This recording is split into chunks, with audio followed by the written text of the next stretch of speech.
Hello, everybody. Amanda here from createyourfuture.co. So today we have a coach from Create Your Future, Denise. How are you doing, Denise? I'm good. How are you? I'm awesome. So today we are actually reading one of her clients' success stories. They've manifested back their specific person, their boyfriend. So yes, really excited. We're going to go into how she did it and some really important points. So yeah, Denise, do you have her story there? I do. So just a little backstory. This is somebody, they were in a long distance relationship. They broke up several times during that period. Then they had their last breakup, and she started applying your principles, following your videos, using law of attraction. And so to bring us up to speed to where we're at now, she writes in and says, I want to tell you what has happened to me. It's such a miracle for me. Last time I told you about my situation, he didn't want to be in a relationship. He wanted to be alone, but I kept persisting the assumption that he loves me and only wants me, that he truly loves me and gives us another chance. And guess what?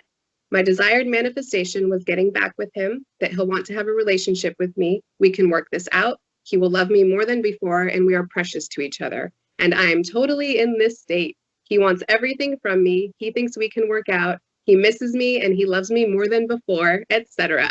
So she got it. She got it all. Better than before is the part that I really love here. It's like, Right? yeah. I know. Sometimes it's like, why do we want it the way that was before? Why not? Can't we make it better than it was before? You know? And especially if it was a breakup, you know how it was before, what it led to. So Yeah, and especially if there were multiple breakups, and then it's really like even more so, like we gotta make this better. yeah. So she did. It's amazing. And so she did this through the coaching with you. And one thing that I really love that she's mentioned was that she did this really, her circumstances didn't matter. I mean, how many times did they break up and get back together, right? And multiple times, and I know sometimes when we think, oh, well, we've been together, broken up so many times, they're never going to give me another chance again. Well, our circumstances only matter if we think they matter, I've always had a belief it's easier to get back with an ex, no matter how many times we've broken up and gotten together, rather than somebody new. Yes. We can our circumstances only matter if we make them matter, right? Yes, absolutely. Yeah, and she just kept insisting. She just, this is what I want, and he's gonna love me more than before. We're gonna be precious to each other, and just kept going, and that's what she got. And yeah, it's amazing. It's great. Well, the two things, is the persistence and then the assumption. Okay, so persisting in her intentions and then constantly assuming no matter what shows up with what we're getting, right? And that's a big part of it. It's believing in ourselves, believing that our thoughts create, and believing that we can have what we really want, And I think that's one of the biggest things to avoid is emotionally reacting, because emotionally reacting is automatically put a block there.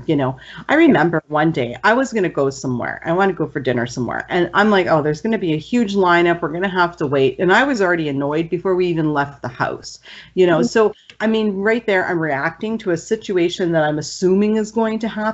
So therefore, I'm actually creating it, right? So check in with our emotions, right? And if we're feeling anything other than neutral and normal about a situation, then we need to get on top of our thoughts and start persisting in what we want and having a word with ourselves, right? Because it's persistent assumption along with, the assuming that we are going to have what we want, assuming that the other person is going to want what we create them to want as well. Yeah, and something that I tell my clients on that topic is that the whole point of this, you're trying to create something that's going to feel good and how you want it to feel. And if you're spending time in your now thinking about how it can go wrong and what can happen, almost regardless of whether or not it does go wrong and happen, you're creating that feeling for yourself right now. So why?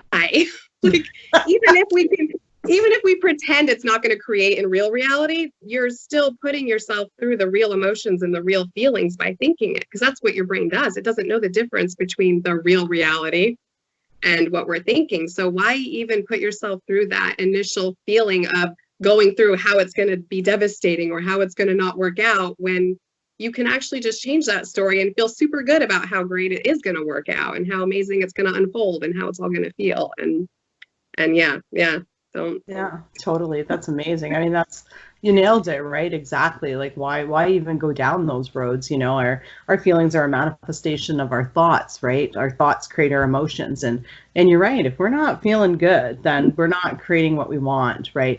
And that brings me to an interesting, like, I love that you point that out with your clients, because we've got two choices. We can spend our thoughts or we can invest our thoughts, right? Like right that. there, where you're talking about, all these things that could go wrong, we're spending our thoughts because we're not investing in what we want in the future. So every thought that we have that we intend and we focus on what we want, we're investing it for tomorrow, the next day, the next day, the next day. So when you're focusing on what you want, you're investing your thoughts. When you're focusing on everything you don't want and creating a bunch of negative, icky feelings, then we're just spending our thoughts frivolously and we're not actually investing them in anything we actually may want, right? Yeah, that's brilliant. I like that. That's a great analogy. Neville, actually. I won't take full credit. It's actually one of the Neville books. It's the Wealth Management. It's an amazing book, yeah. But I mean, that's just it, right? We got 60,000 thoughts in a day, right? And the question is where are you going to put them? Yeah. And the name of the game for me is how many thoughts can I hone in on what I actually want? And I pick and choose what I'm going to create. I don't just go, some things aren't a big deal to me, so I don't actually create them. Somebody once asked me, well, why don't you manifest good eyesight? Because it's not a huge deal to me. Like, it doesn't matter to me.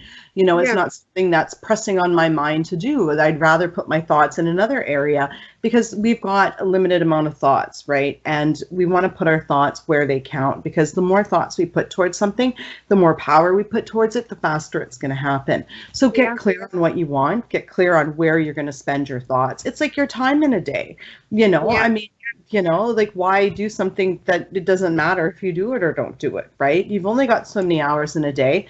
Manage your hours. You only have so many thoughts to spend. Manage your thoughts and invest them and put them where you want to put them, right? Yeah. And we only have the ability to be conscious of a certain amount of thoughts. I mean, that will continue to expand as you keep doing this process. But, when it starts out, you realize there's so many thoughts I have that I'm not even aware of and I don't realize I'm having. So that's again where you want to pick and choose. So I can manifest glasses, which will help me see, and that's easy. And then move on to the stuff that really matters. Now I'm on to the jumbo jet and multiple cruises so I can get Jerry Moore sombreros, right? Because look at, he's got a little tatted sombrero, so cute. He's like, hola, right? So, he's like, hola. Yeah, exactly. Exactly. Better things to do with my time, and to care about yourself enough is something I remind people, is whether or not the reality, like, take all that away of what you what's going to happen or what's happening now, and just ask yourself, do I care about myself enough to make sure that I feel good right now? And that's love it. Nice. And then decide, yes, I do care about myself enough to not go down this road of terrible what ifs and fears. I care about myself enough to think about sombreros and cruises and my relationship unfolding. And Exactly. And you know what? I mean, you nailed it, right? Because nobody can make you feel anything. You choose to feel things. Okay.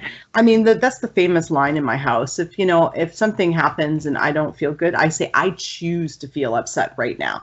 I'm choosing to feel this way. Nobody can make you feel anything. It's a choice of how you choose to feel, and you choose to feel that way with your thoughts.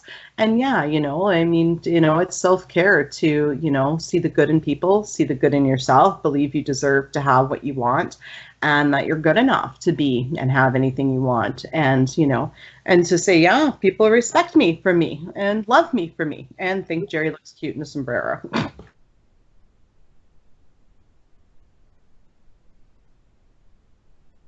Oh, so.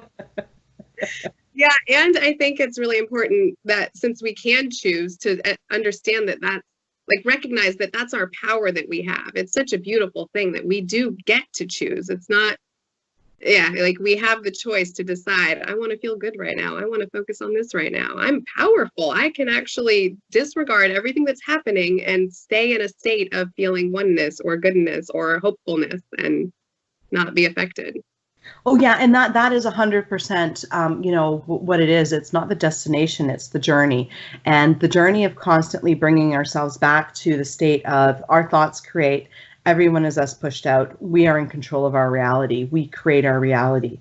We're the God of our reality. If you don't like that term, I'm the creator of my reality. I mean, you're ground zero, you're the one, whatever you want to call it, right? It's keeping yourself in that mindset. And that's the name of the game, you know, and, you know, and not looking at lack that's not showing up.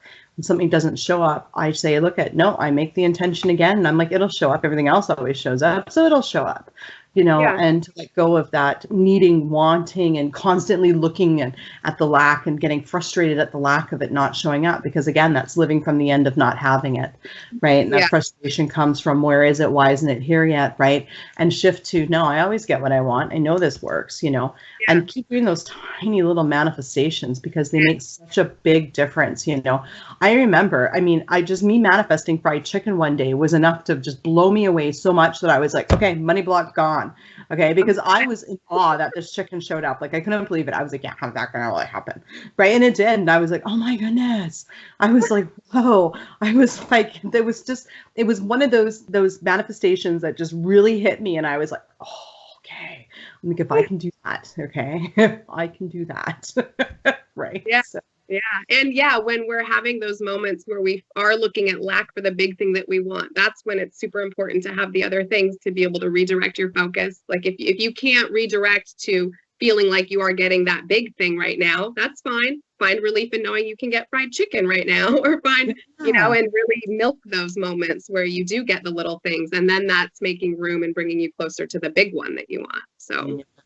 Well, you know, it's definitely clear from talking to you that there's all your clients get major success. You know what you're talking about. I'm so happy to have you part of the team.